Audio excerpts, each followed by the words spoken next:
Good morning, good afternoon, and good evening, depending upon where we find you in the TOC world today.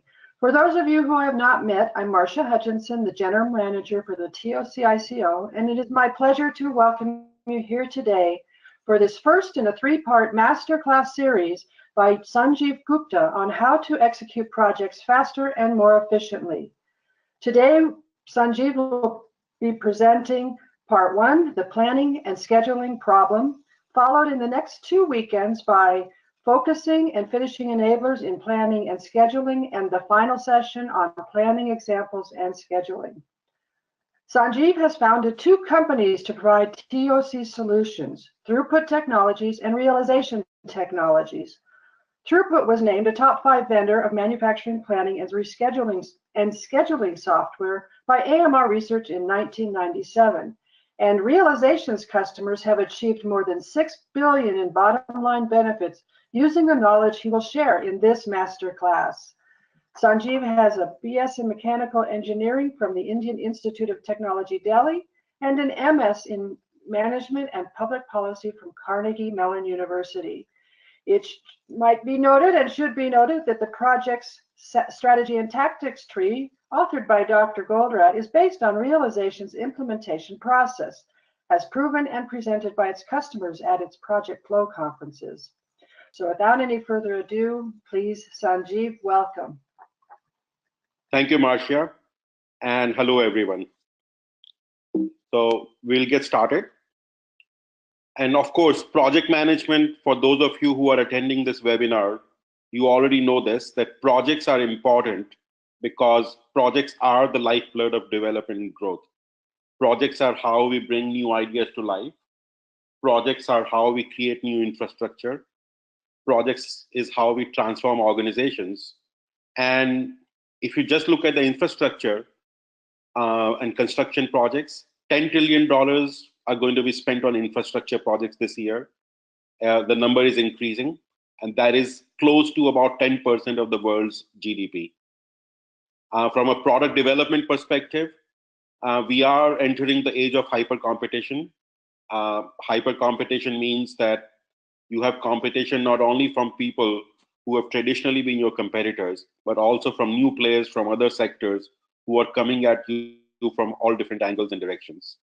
So what that means is that product life cycles are getting even shorter, and you have to bring out new products to market not only faster, but also more frequently and more of them, because as these different competitors enter the marketplace, they take away a different slice of the market segment, which means to get the same coverage that you used to have before, you have to come out with a lot more products at any given time. And now the latest buzzword is digital transformation. So that is on the top of CEO's agenda, and a lot of digital transformation is about doing projects.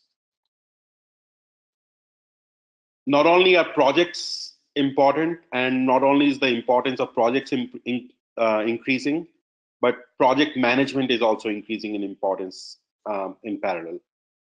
So if you look at Project Management Institute, a very interesting number, PMI is the body that provides certifications to project managers. So having a PMI certification is considered to be good for your career if you want a career as a project manager. PMI has $500 million on their balance sheet just from providing certifications. And somewhere between, so numbers are, the reason I'm giving a range is if I look at different surveys, so I've tried to combine different surveys, different data in terms of how much money are companies spending on project management software as well as project management / PMO implementation services. And that number is a staggering $8 to $10 billion a year. On top of that, because the number of project managers we need is increasing, and of course, old project managers would be retiring, there is going to be a shortage of project managers. And PMI sponsored a survey by Anderson Economic Group, and their assessment is that because of this talent gap over the next 10 years, there will be $208 billion GDP impact in 11 countries. Among them, the main ones are US, China, and India. And it is sad that even after spending all this money, even after project management having been a profession for hundreds of years, even since the introduction of formal project management techniques like critical path method and PERT in 1960s, it has been about 60 years since then, projects are always overdue and over budget. I don't need to even quote statistics. If I pick up construction projects, the numbers would be somewhere close to that. More than 80% of the projects are late. Not only are they late, but in the construction arena, about more than 70% of the projects take 50% longer and cost 50% more than what was originally planned. In terms of IT projects, and IT projects are rising in importance because IT and software is not only about implementing IT and software systems to run your organizations, but IT and software is getting embedded in all the traditional products also. So in terms of IT projects, if I look at different surveys, the number is somewhere between 2/3 to 1/4 to 3/4 or 75% of the projects in IT and software, they're also delivered late, and not just late, late by a lot. So there's really not a need for statistics. You already know that projects are overdue and over budget if you have worked in projects. And the impact of this lateness is not only in terms of dollars and cents, because every time projects are late, they cost you more money. If your maintenance and repair projects are late, and if an aircraft is sitting in the hangar getting fixed instead of flying, then you're losing revenue. If your products are late to market, you're losing market share and also premium pricing. If your construction projects are late, you're not making use of the infrastructure or whatever you are building earlier, you're getting it later. Or you can measure it in terms of human misery. So McKinsey did a survey where they tried to calculate, and I liked it because for a country like India, having infrastructure projects being late means GDP is not increasing, means every year tens of millions of people who could have risen above the poverty line, they are not able to do so. Or if you look at countries like US, projects being late can mean that life-saving drugs are not coming to market faster. So it is really important that we solve this problem and we solve it conclusively. Hopefully this webinar will be a step in that direction. There's a contrarian opinion to, there is a recent article that I saw, which was about the planning fallacy. So there is some organization in UK which came up with this idea that the projects are late because we underestimate how long they're going to take. Projects are over budget because we underestimate how much they're going to cost. So the simple answer is let's just make our plans more realistic. I intend to present a different answer, which is that you can finish the projects not only in the time and cost budgets that you are estimating today, but maybe even cheaper and faster. So this is where, in my mind, project management falls short. The crux of project management is the project plan. And you lay out a good project plan. And the hope is that once you have a good project plan, you have thought through all the aspects of projects in terms of the work that needs to be done, in terms of the risks that you need to mitigate, you will be able to make reliable promises, both internally in terms of how much it's going to cost and how long the project will take or what scope you will deliver, or to your customers. Not only that, if you can lay out a plan, you can also optimize it. So you can figure out how to make the best use of your time and resources by taking the plan and manipulating it to be more and more optimal. And when you get into execution, this plan will mean that everyone is singing from the same sheet of music. Different parts of the project are all working on priorities that are in sync with each other. Therefore, people will not be in a situation where they are waiting on someone else before they can move on, everyone would be synchronized, everything would be happening like clockwork. And as a manager, you would have full control because there's a plan, people are following the plan, which means at any given time, you can see what has been done, what has not been done. Therefore, you can assess how much of the work is remaining, how much of the plan is remaining, and how much more time and money is going to cost to finish the project. So this is the promise of project management and project plans. And in fact, the core of project management is project planning and scheduling. And this is the harsh reality as we know it, that project plans are valid only for so long, sometimes even before the planning process is finished. So we have examples where you are doing ship maintenance and repair. So for an aircraft carrier, ship maintenance and repair takes about 2 years to do the planning. And before the plan is done, the plan is invalid. But in most situations, what happens is it's not just that there will be delays. It is that you will have changes in scope and specifications. You will encounter technical problems which cause you to rethink the work that you have to do. Resources are not available.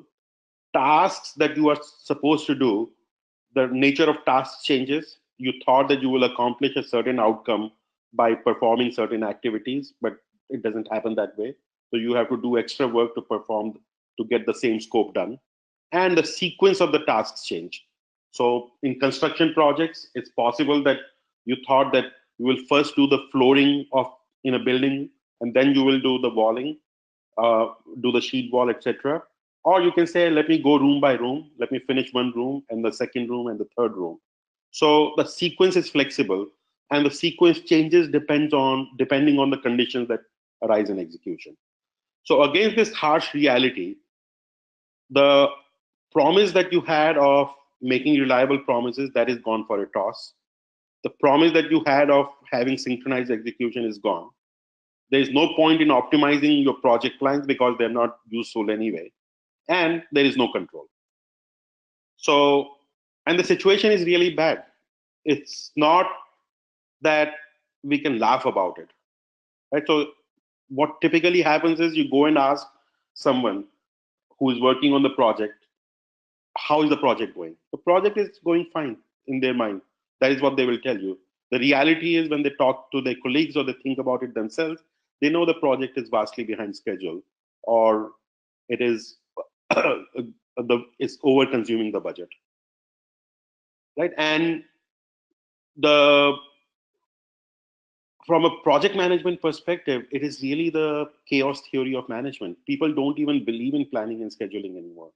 A lot of organizations don't want to even create project plans.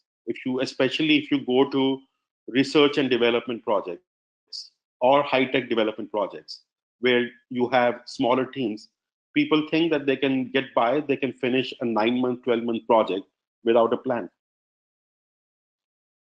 And now the question is for you, and for if you are already convinced, then the question that we ought to be asking the senior managers, the executives, is that to solve the project management problem, why should we pay attention to planning and scheduling? Is planning and scheduling the primary problem in projects? And this is my answer, that if you feel that project planning is resisted and people prefer their own back pocket schedules instead of an integrated plan, instead of a common shared plan, then you have a planning and scheduling problem. Because the moment you have back pocket schedules, your projects are going to be late. Very simple. So let's imagine that you have two different outputs in a project or two different projects. There's a project at the top, which consists of a red, golden, and blue activity. And there's a project next to it, which is also red, golden, and blue activity. So if the red department thinks that project number 1 is more important, and the golden department thinks that project number 2 is more important, that is how they will prioritize their work.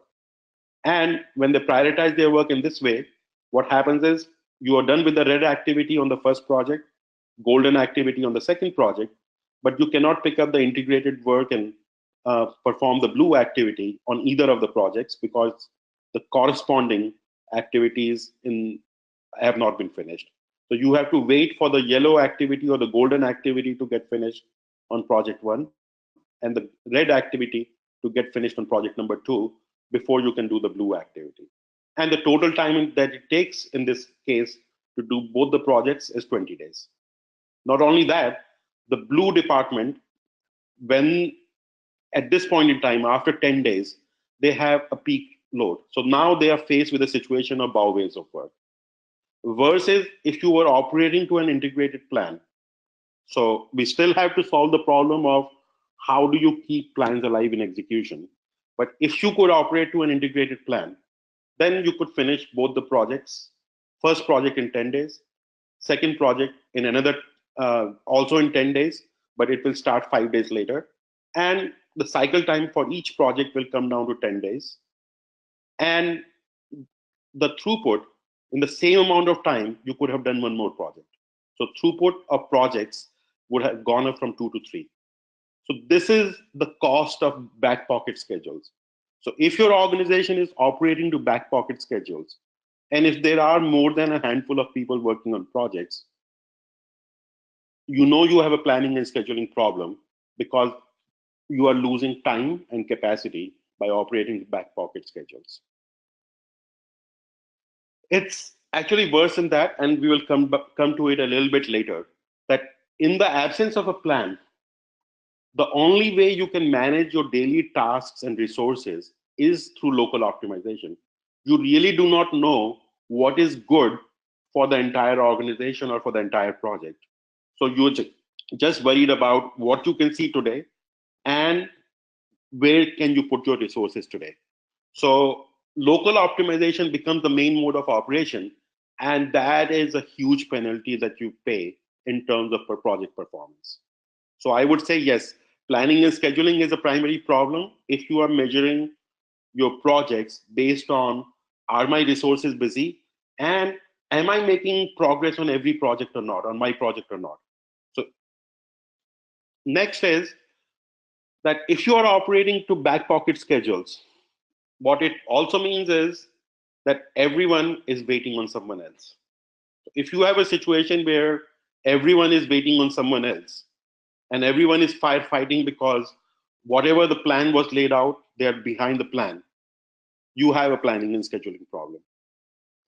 If you cannot hold people accountable to finishing their work on time, you have a planning and scheduling problem.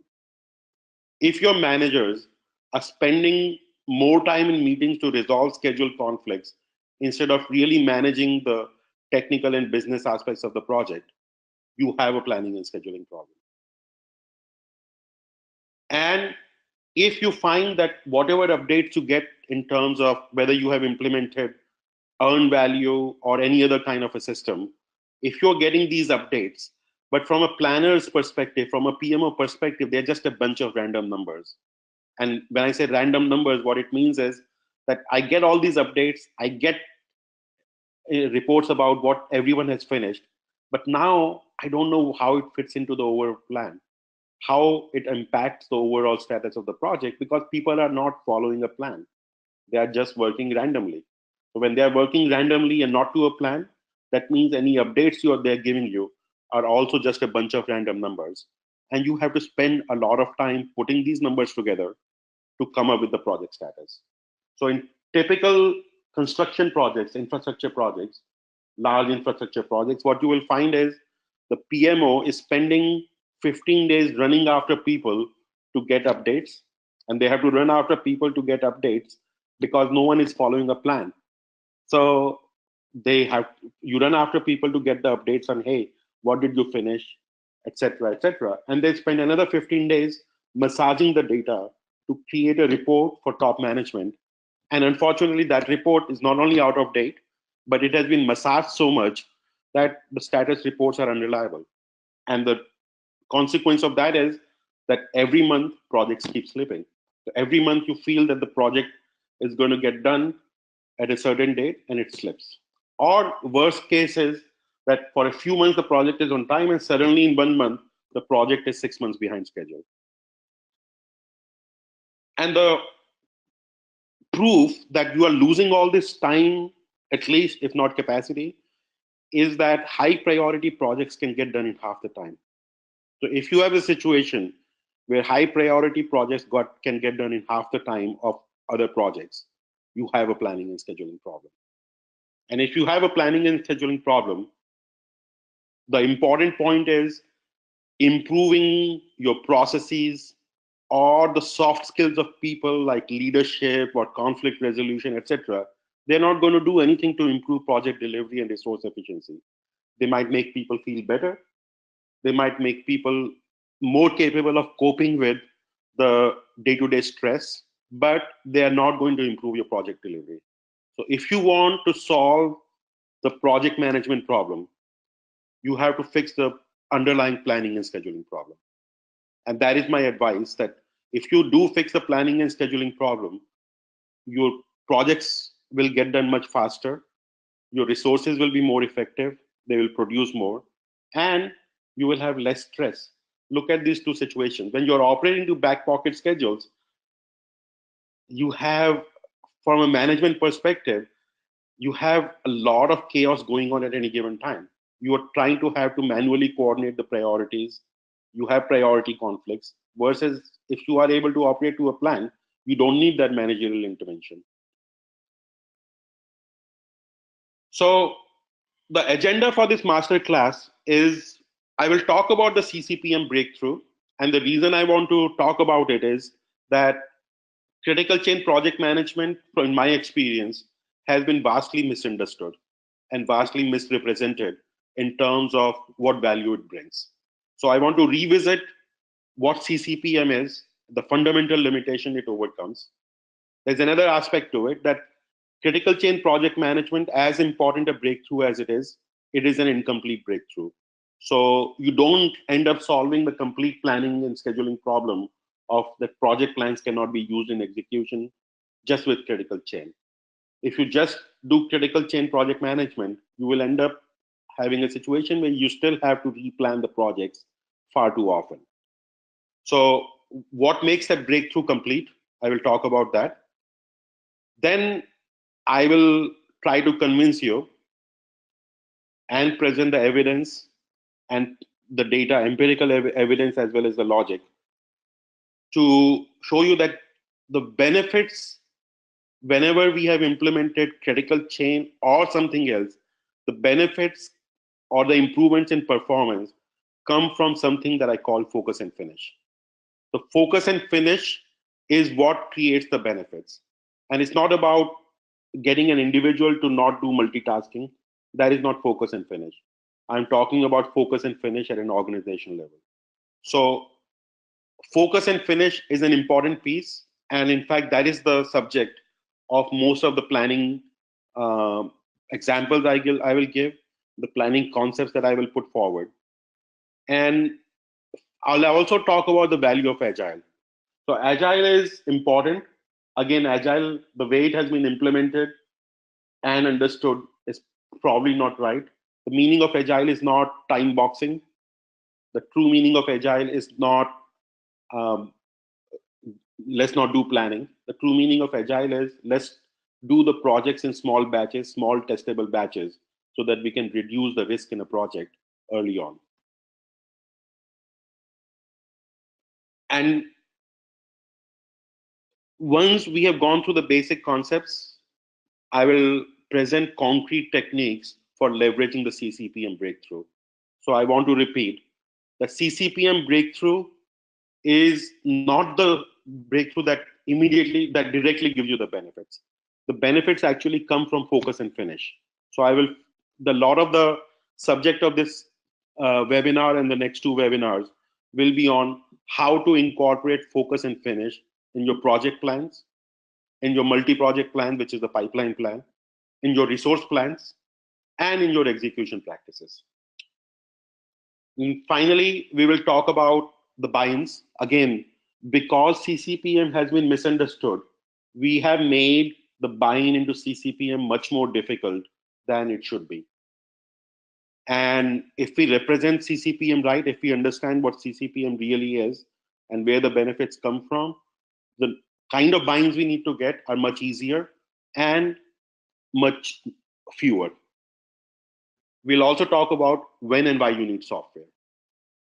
The value of CCPM is not that you take out safeties from tasks and put them into the project end, and therefore you can make do with less buffers or fewer lesser safeties. The real value of CCPM is that we know that rigid schedules, fixed dates at the task level do not work. We know that in execution, our schedules are flexible. Some tasks take longer, some tasks may be done faster, maybe by putting some resources on it. And without critical change project management, or before critical change project management, it was impossible to manage this flexibility.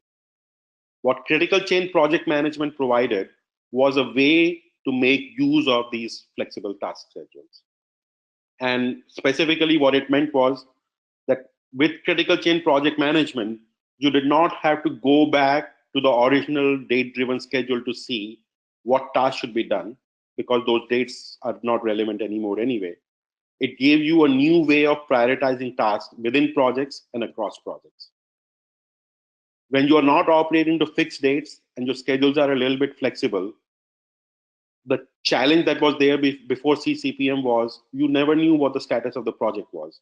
So CCPM gives you a way of knowing that project status. It gives you a way of estimating your completion dates when your schedules are flexible. It gives you also a way of using your management reserves in terms of cost reserves, where you know that the project will need to spend more money than when you have absolutely planned. So CCPM gives you a way of knowing where to spend that money or where to spend that extra capacity. It gives you a way of managing bottlenecks, because once you have laid out the plan and the execution is not happening exactly according to the plan, then you will have unanticipated bottlenecks. So how do you manage those bottlenecks? How do you know which bottlenecks are critical and which bottlenecks are not? This is the breakthrough of CCPM.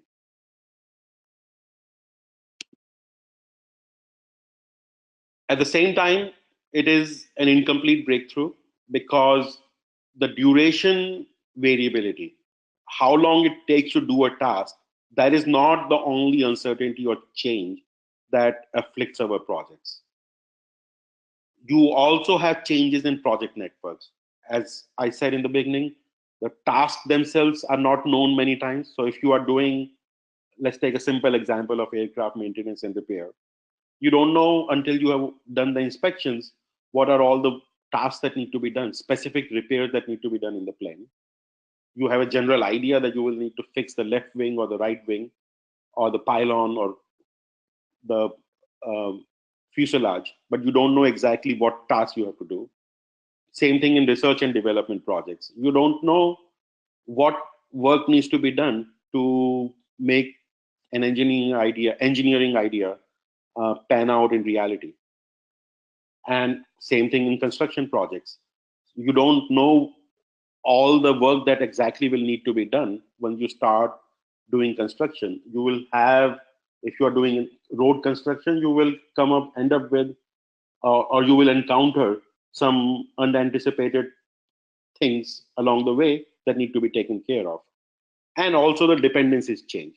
And CCPM does not provide a solution to manage those changes in the project networks. The breakthrough that makes it complete is the idea of two-tier tasks.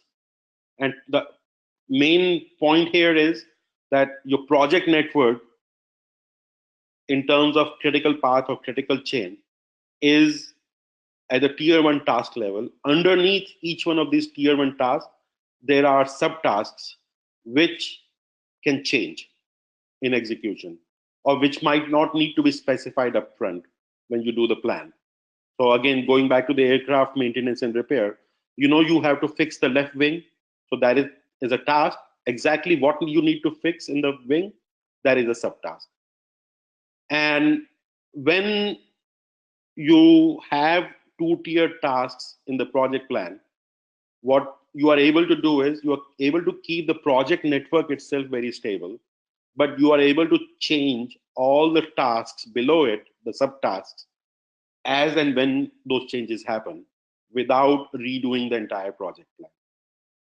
And these tasks, they are not, that the tasks are 1 to 2 weeks long. These tasks can be somewhere between 2 weeks to a few months long.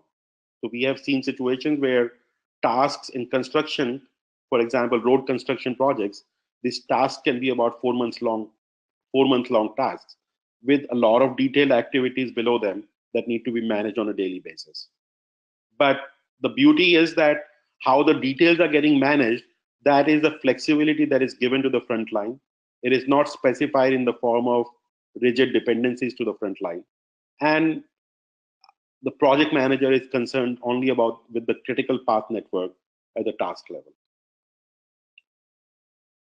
To make the point, in traditional PERT, you can also do level 1, level 2, level 3, level 4, level 5, level 6 schedules. That is the tradition in construction projects at least.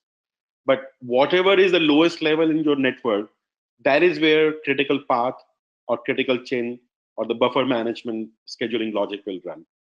And by doing that, you are causing frequent changes in priorities and you're causing frequent changes in the project plan itself.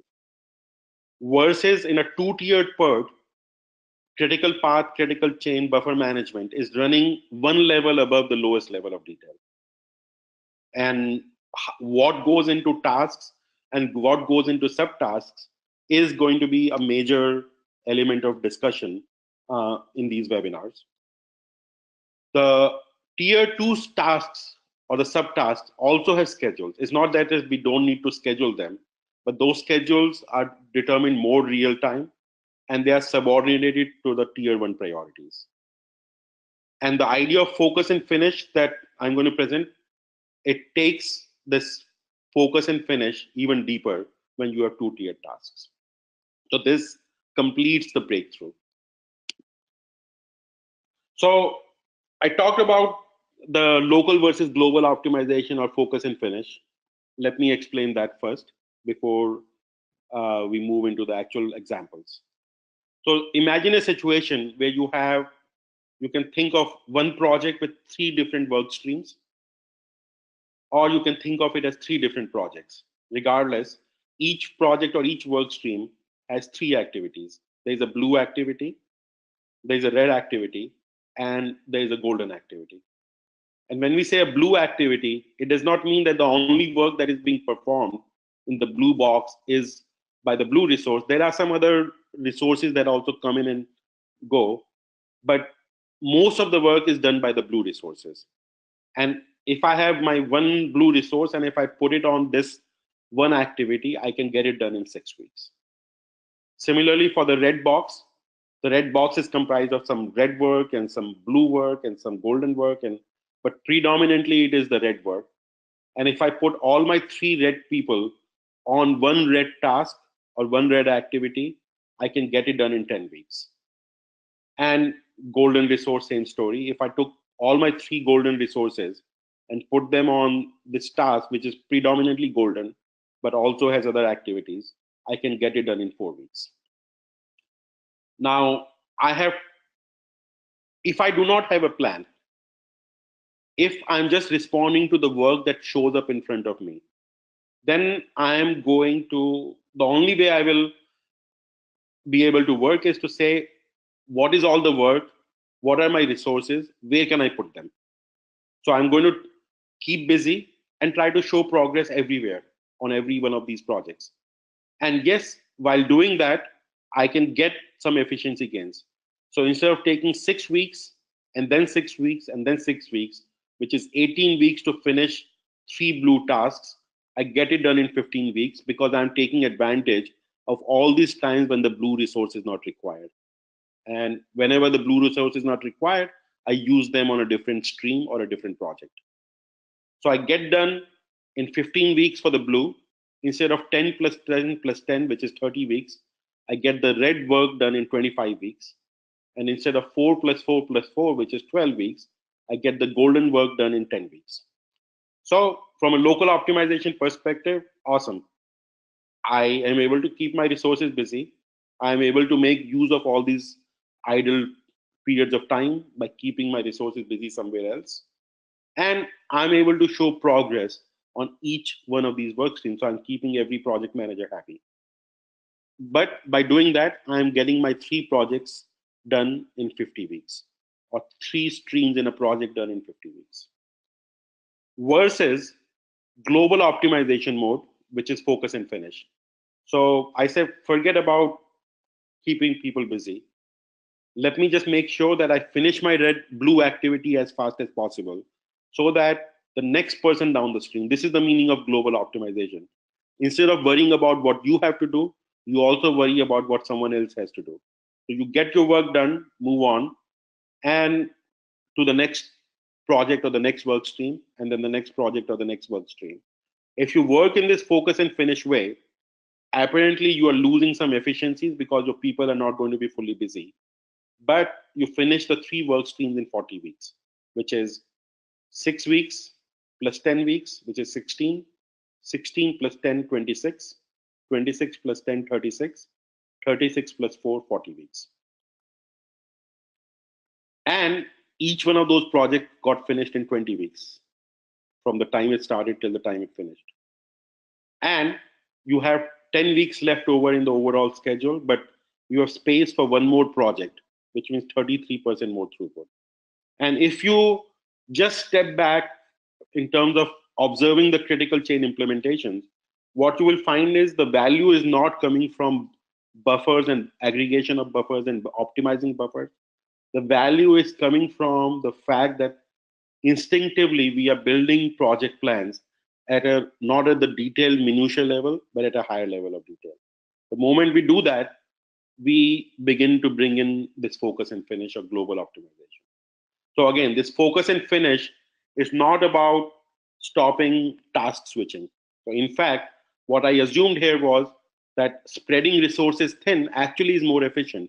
It's not like the multitasking case where you spread your resources thin and instead of taking 6 and 6 and 6, which is 18, you end up taking 25 weeks. I am assuming that spreading your resources thin is not incurring a switching cost. It is more efficient at an individual level.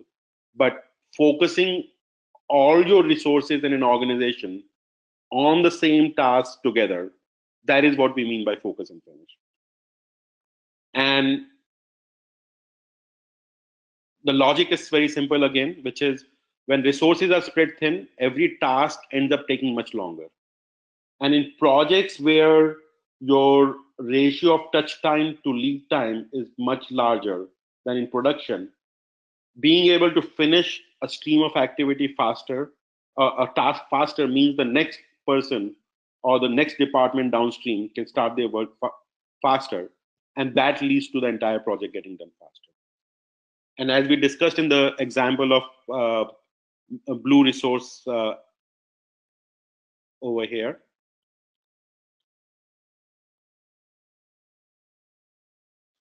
that you don't have these peaks and valleys in workload. And that also contributes to efficiencies.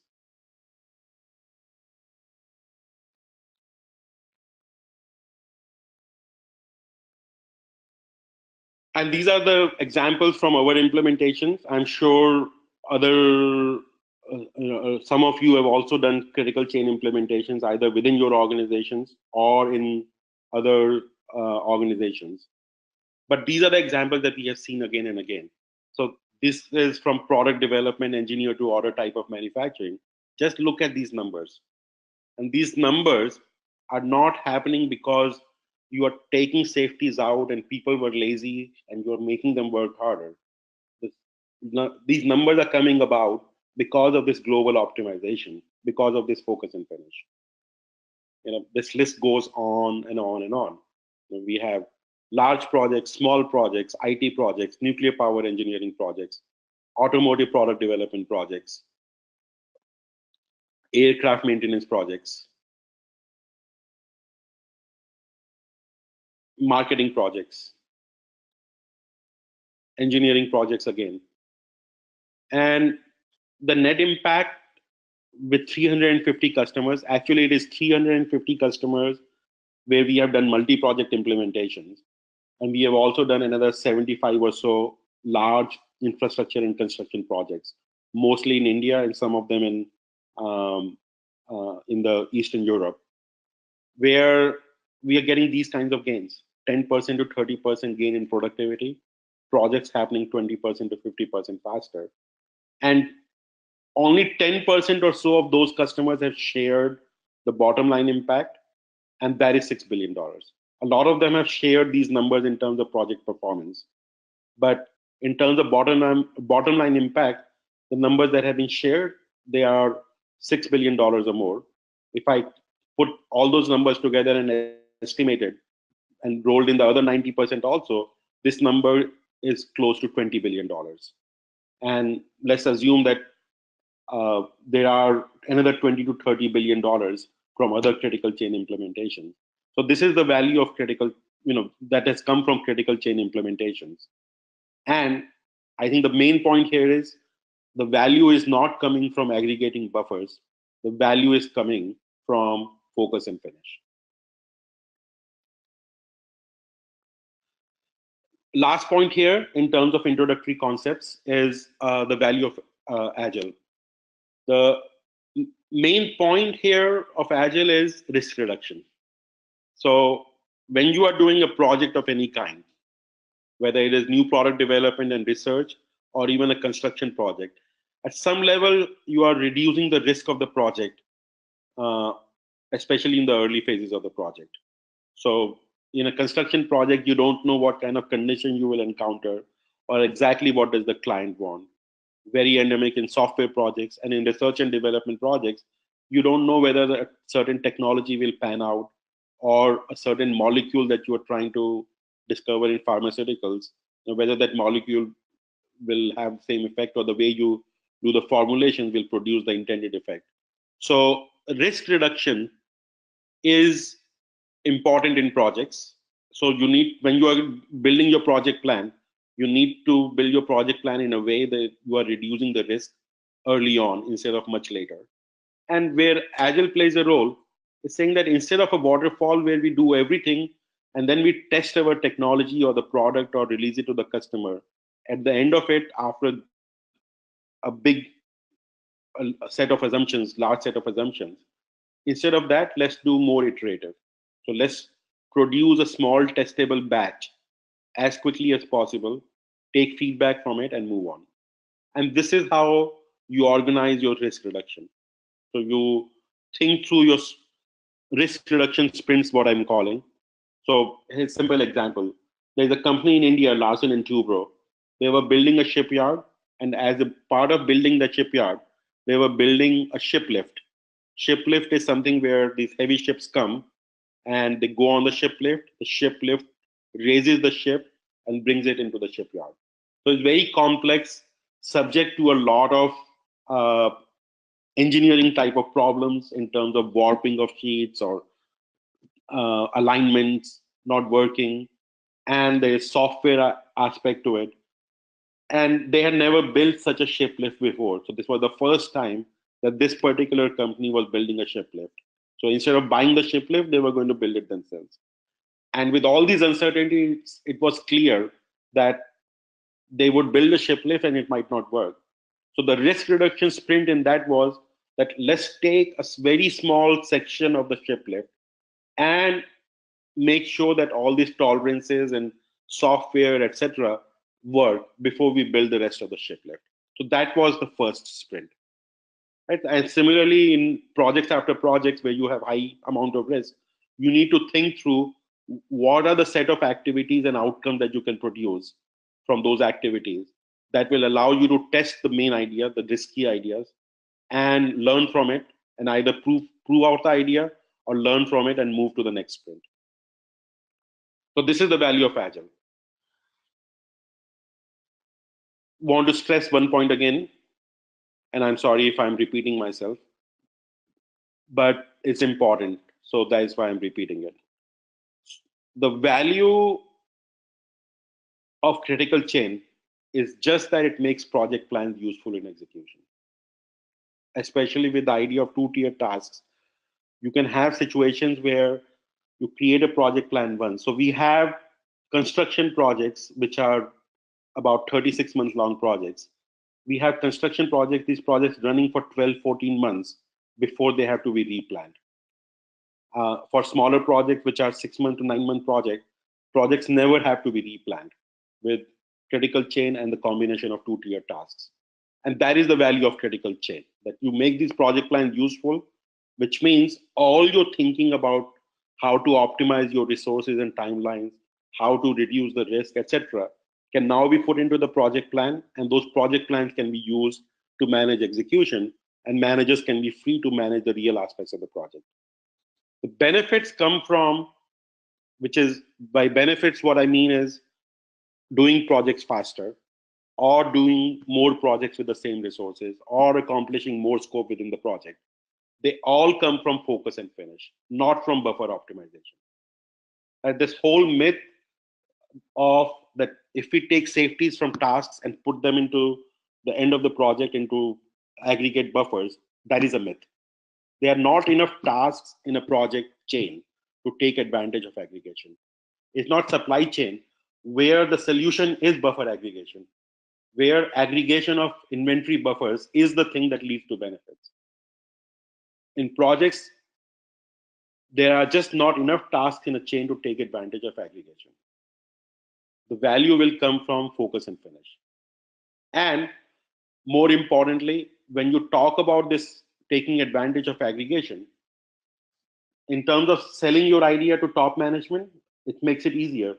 Top management already believes that my people are lazy, they are not working, they come to work and they just keep polishing the apple, or they are like students where they just don't do work until the last minute and then they do work at the last minute. That is a sexy selling pitch for top management, but from an implementation perspective, it is accusatory, it's untrue, and also accusatory, which makes your implementation much more difficult. So SiCPM is important to be able to embed your thinking into project plans. Focus and finish is what needs to be embedded into your project plans. And that is going to be what I will cover in the rest of the webinar. So before we move to this part, let's go a little bit deeper into what are the different forms of spreading thin versus focus and finish. Because once we understand what these forms are, then we can devise antidotes to this spreading thin and build that into the plan. So one is simple task switching. We talked about it, right? So that instead of taking one task, picking it up, taking it to completion, I stop, move on to a different task, come back. And it's not because my priorities are changing that drastically. It's not because I like to multitask. A lot of times it is because I don't have inputs that I need to perform my task. So whenever I get stuck, I take my focus away from what I'm working on. I don't want to sit idle for a long time. I move on to the next task. And in this switching back and forth, instead of getting two tasks done in 10 days, I get them done in 12 days. So instead of 5 plus 5, it takes me 12 days to finish the red task. And then there is some impact on throughput and cycle time and the manageability, which is the number of tasks that are there in front of you at any given time as a manager. So this is one form of spreading thin versus focus and finish. And we will talk about how do you build antidotes into your project plan to prevent this switching of tasks. The other one is team sizing, where which was the main example that I had taken in focus and finish, that instead of putting all 8 people on one project, you spread them across 2 projects. Instead of doing each activity, each red, yellow, or blue activity in 5 days, plus 5 days, which is 10 days total, you get it done in 9 days, which means you are more efficient. You are showing progress on both the projects or both streams of tasks, but you are suffering in terms of throughput, cycle time, and the number of tasks that are there in one department at any given time. So how do you build antidotes into your project plan so that you can concentrate the right number of resources onto a project or a sub project or a stream of tasks? Synchronization, right? So again, almost similar, which is the back pocket schedules versus integrated plan example that I gave, right? And the assumption is that if we just do buffer management will tell us what the right priorities are and it will keep us synchronized. But the reality is that when you have very large projects, if your project plans become humongous, then buffer management actually makes your priorities very unstable. So it will switch priorities all too often. And buffer management is not the right way to do synchronization for a lot of these details. And the term that we use, our customers use, is micro synchronization. So all this micro synchronization, you don't want to rely on buffer management for it. You need to do something different. So buffer management will bring synchronization at a tier one level in terms of tier one and tier two tasks. But for tier two level synchronization, you know, how do you bring that synchronization about, and how do you build plans around it? We will. So that is. I will take a lot of time on presenting that aspect of planning. Related to synchronization is interactive work. So many a times in projects, you have a situation where there are two parallel activities, but there is a constant interaction between those two parallel activities. An example might be in product and engineering, product development and engineering in the systems design phase, where is a multidisciplinary product. So you have electrical engineers, maybe mechanical engineers, maybe thermal engineers, and whatever design decisions you make in one discipline or one part of the product affect your design decisions in the other part of the product. So there is a constant flow of information back and forth. And ideally, you want to do these two activities together in parallel. In more of physical projects, if you have construction or ship repair, when you are doing outfitting meaning when you are putting the pipes in place, for example, in a ship.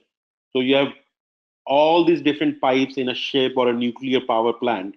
Some of the pipes are carrying water, some pipes are carrying cables, and all these pipes interfere with each other. So the plumbers, the electricians, they all have to work around each other. And you want to do all those activities in parallel instead of one after another.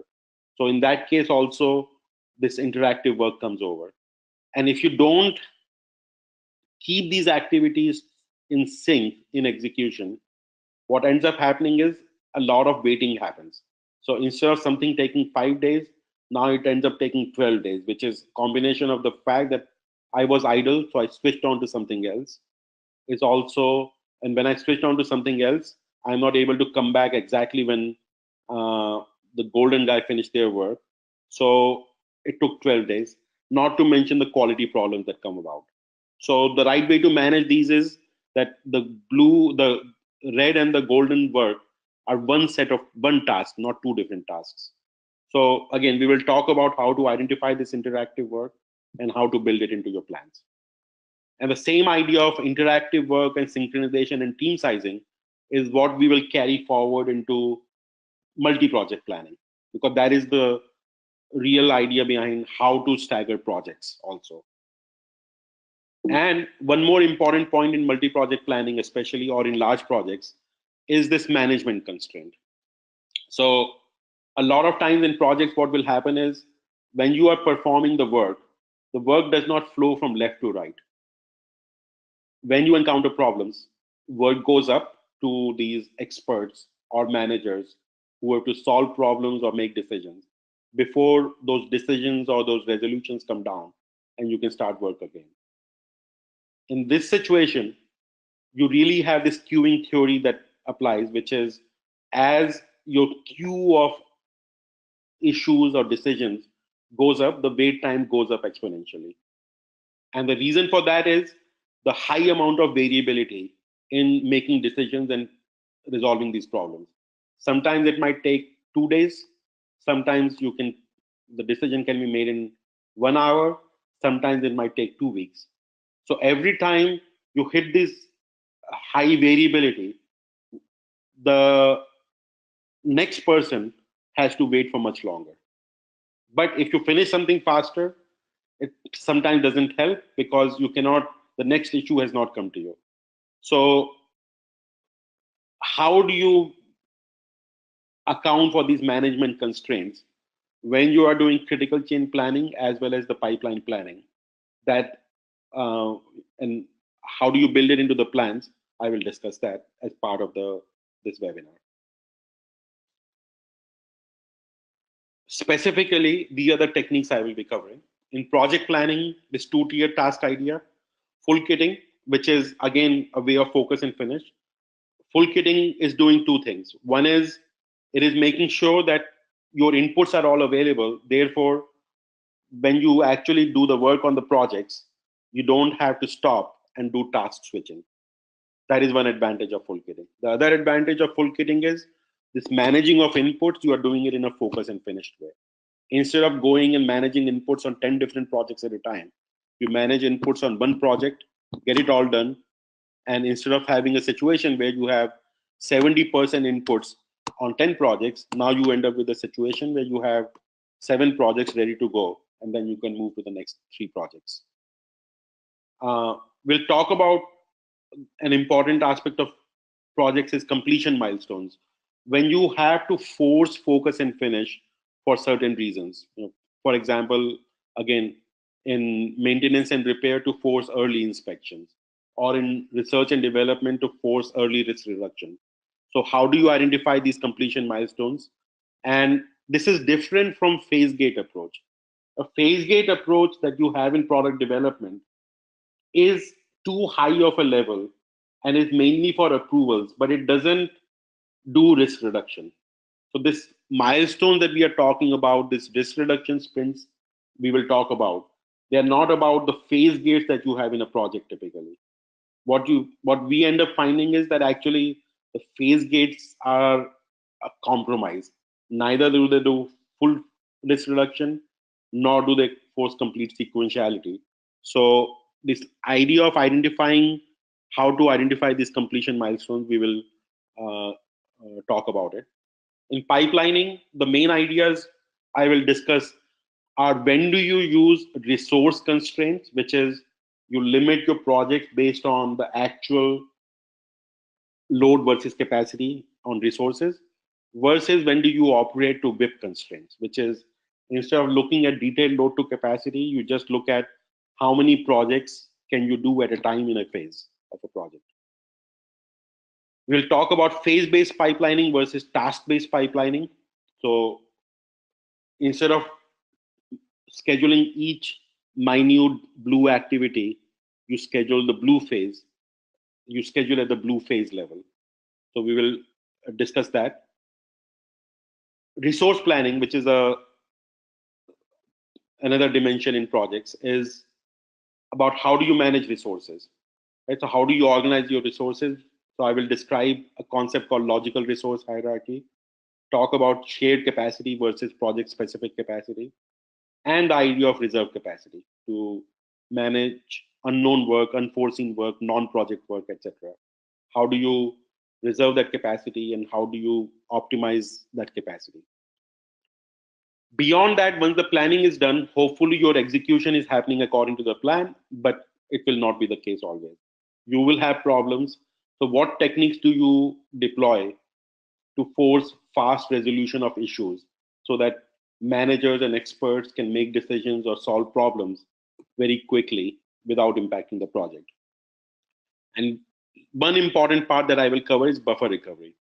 So in traditional project management, there is this instinct that the moment we have to crash schedules, let's do a lot of activities in parallel. Similarly, in buffer management, the instinct is if we are consuming the buffer, let's break some dependencies and do more activities in parallel. And I will describe why that is a bad thing. And instead of doing buffer recovery by doing more activities in parallel, what we have found useful is you do the opposite. Instead of doing more things in parallel, you do fewer things in parallel for buffer recovery. And that is the material for today's webinar.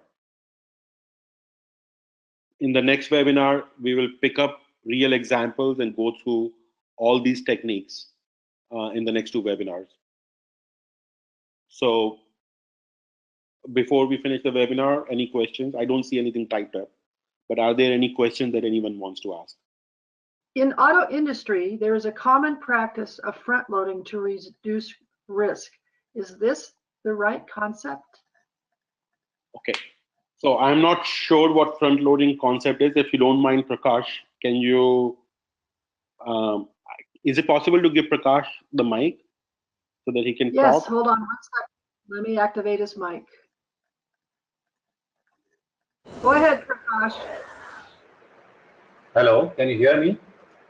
Yes. Yes.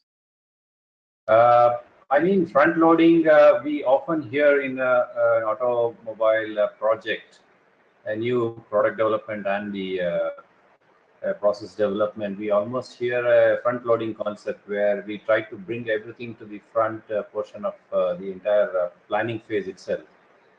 So that's what I mean by front loading. Is this the right concept? What I mean is, I'm not very sure about the other industries, but this is what we hear normally. So if by front loading, it means doing a lot of all the different streams of work together, I'm not sure if that is the right idea. If front loading is about identifying all the major risk elements and tackling them on the front end, I think that is a better idea. Right, so that is a better idea. There was a company called PRTM, which had done a lot of pioneering work in product development.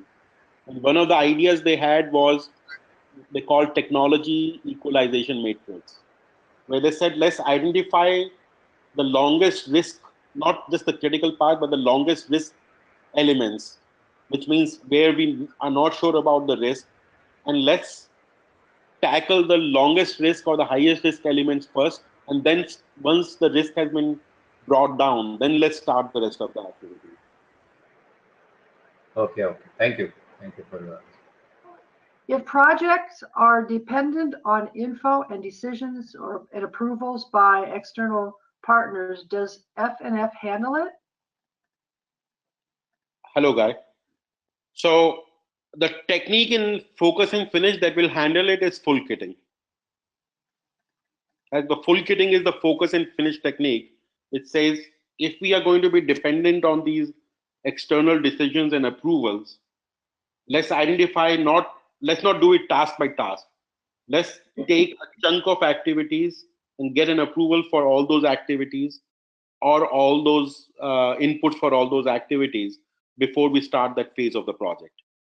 So that would be the focus and finish technique, and whatever is left, then you handle it through your issue resolution. I understand that you think the majority of benefits come from focus and finish, not from buffer aggregation. So if the aggregation, so is the aggregation invalid or insignificant? Will focus and finish not require more global leadership support to become a practice so that the project manager not well off by using buffer aggregation to help people focus, avoid bad multitasking, student syndrome, etc.? Very good. So I think great questions, Lars. So let me take them in reverse order. So yes, focus and finish is the main change in terms of not only the mechanical techniques of planning and scheduling, but also in terms of the buy-in that you need from top management and middle management. So focus and finish, the beauty of it is that it produces benefits, and the change that you talk about, the paradigm change or cultural change, is all concentrated at top and middle levels. Like it's unlike in buffer aggregation where you have to get the buy-in of each and every engineer or person working on the project. With focus and finish, the buy-in is concentrated largely at the top and the middle, which is much fewer numbers and much easier. So yes, you need to get that buy-in from top management. Now, in terms of buffer aggregation, I think you can spend all your life trying to aggregate buffers and convince people about how they have too much safety. I think it is a futile path. I don't think so. We spend a lot of time, not we, I mean, TOC practitioners, critical chain practitioners. What I have seen, they spend a lot of time during the project planning phase on this idea of safeties, and let's do aggressive but possible estimates, and let's do highly probable estimates, right? And you do all that and you feel good because mathematically, at least to some people, it makes sense, even though this aggregation works only with large numbers. If you step back and see what led to the benefits, it is the fact that you took a 3,000 detailed activity plan and you aggregated into a higher level plan, which means you went from single tier to 2-tier tasks, which means you went from spreading resources thin to focusing and finishing them on higher level tasks. That is where the benefits are coming from, even if you don't explicitly recognize that focus and finish. Did I answer your question, Lars? Yeah, I think so. I hope you can hear me. Yes, I can. Because I'm wondering, basically, as a project manager, what can you do? Because we have seen significant results using traditional critical chain, all the cases we have seen. So it does work, but I can see you're trying to get high up. If you try to avoid bad multitasking on a project, on a portfolio level, compared to an individual project, you'll get much more benefits, and that's basically what focus and finish helps doing. Of course, there are other details that you explained during this webcast, but the major benefit is if you can reorganize your organization to have this focus and finish on project management, so you can get more through and more focused to work. I clearly see your point here, but I'm still wondering what will I do as a project manager?